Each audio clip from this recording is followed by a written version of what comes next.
ज़मीर फरोशी की सियासत का खात्मा। PTI ने पंजाब असम्बली के तमाम कानूनी मराहिल में कामयाबी हासिल करके अपना काम शुरू कर दिया।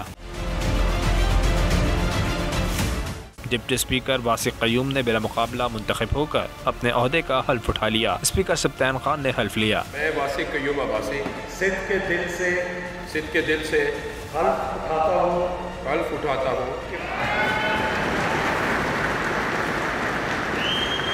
पंजाब असम्बली इजलास ने धुआंधार करारदादें भी मंजूर कर डाली। तहरीक इंसाफ के रुकन असम्बली सईद अब्बास ने करारदाद पेश की कि चीफ इलेक्शन कमिश्नर और 4 सूबाई कमिश्नर्स मुस्ताफी हों ताकि मुल्क में मुनसिफाना इंतखाबात की राह हमवार हो सके। ऐवान ने करारदाद मंजूर कर ली।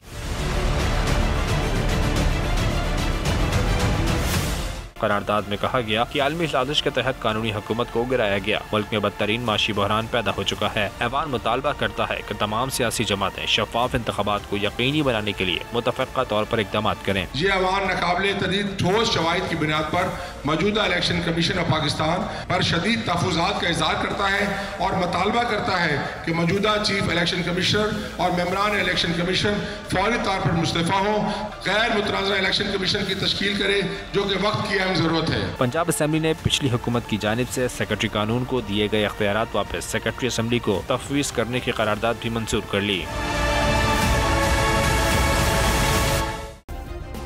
सब्सक्राइब करें और बेल दबाएं ताकि कोई खबर रह न जाए।